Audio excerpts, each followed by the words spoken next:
Aquí vemos la carótida interna, la cual nace de la carótida primitiva a nivel de un triángulo que está a nivel o a la altura del borde superior del cartílago tiroide, que es el triángulo de Farabeuf.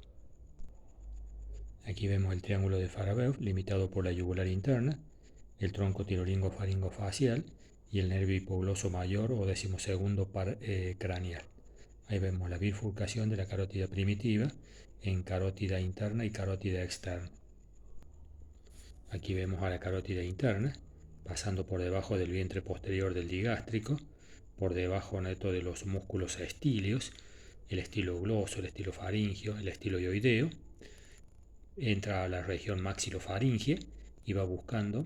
el conducto carotídeo para ingresar al peñasco y salir por el orificio interno del peñasco que está a los lados de la silla turca, y allí entra en relación íntima con el seno cavernoso. Aquí la carótida interna ha sido seccionada, esta es la parte superior, para ver las relaciones que va a tener adelante con la parótida, atrás con las apófisis transversas cervicales, adentro con la faringe y hacia afuera con la yugular interna y el nervio vago con el cual va a formar el paquete vasculonervioso. Aquí está la yugular interna seccionada y la carótida interna tiene relación afuera entonces con la yugular y con el nervio vago, formando el paquete vasculonervioso alto del cuello. Aquí la carótida interna en relación adentro con la faringe y hacia afuera con la yugular interna y el vago, con los cuales forma, como dijimos, el paquete vasculonervioso alto. Y vemos la epiglotis, el istmo de las fauces, la laringe. Aquí está la yugular interna, saliendo por el agujero rasgado posterior, y la carótida interna, ingresando al temporal, al peñasco, por el conducto carotídeo. La carótida interna sale del peñasco y se introduce en el seno cavernoso, o entra en íntimo contacto con el seno cavernoso. Estas son las apófisis clinoides anterior y posterior que limitan la silla turca, y a los lados de la silla turca y a nivel de la apófisis clinoides anterior va a dar sus ramas terminales y está dando su colateral más importante, que es la arteria oftálmica. Ahí vemos el nervio óptico que va a pasar ahí en relación con la carótida interna, el nervio motor ocular neto externo, que va también en relación con el carótida interna y el seno cavernoso, la vena oftálmica, el nervio maxilar superior, saliendo ahí por el agujero redondo mayor. Aquí vemos también en el seno cavernoso la carótida interna, dando la arteria oftálmica, que va a ir por el agujero óptico junto con el nervio óptico. Ahí vemos al nervio patético, al motor ocular común, al motor ocular externo, a las ramas del oftálmico nasal, frontal y lagrimal, a las venas oftálmicas superior e inferior. Aquí vemos a la arteria oftálmica,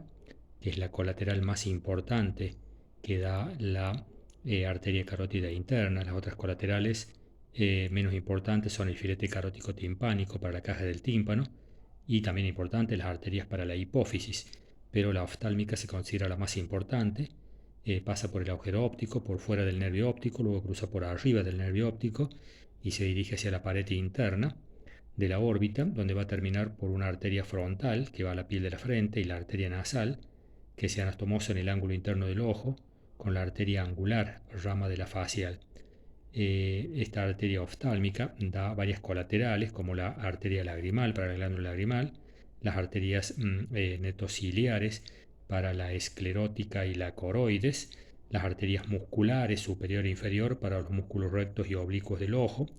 las arterias etmoidal, neto anterior y posterior, neto que van a irrigar las meninges, pasando por los orificios de la lamina neto cribosa, la arteria supraorbitaria que pasa por el agujero supraorbitario y va a la piel de la frente, y las arterias palpebral superior e inferior para los párpados y la conjuntiva.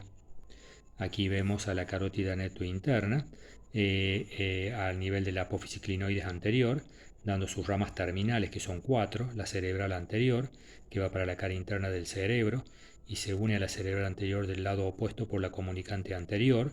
para formar el polígono de Willis. También da la cerebral media o silviana, que se introduce en la cisura de Silvio, va a irrigar la cara externa del hemisferio, no forma parte del polígono de Willis, al igual que la coroide anterior, que se va a entrar en los ventrículos laterales para formar el líquido cefalorraquídeo. La arteria comunicante posterior, que sí forma parte del polígono, une la carótida interna con la cerebral posterior. Y con esta cerebral posterior se cierra el polígono de Willis. Esta cerebral posterior es rama del tronco basilar que se forma por la unión de las arterias vertebrales, que aquí están dando las arterias espinales para la médula cervical y las arterias cerebelosas superior, media e inferior para el cerebelo, las arterias para la protuberancia, las arterias para el tronco netoencefálico. En esta imagen vemos el polígono de Willis con la cerebral anterior, unidas por una comunicante anterior, la comunicante posterior y la cerebral posterior. Las cerebrales posteriores son ramas del tronco basilar. La comunicante posterior de la carótida interna, al igual que la cerebral anterior. La cerebral media va, como dijimos, para la cara externa del cerebro, no forma parte del polígono de Willis, al igual que una arteria que aquí no está marcada, que es la coroide anterior, que forma los plexos coroideos, que van a fabricar en los ventrículos laterales el líquido cefalorraquídeo.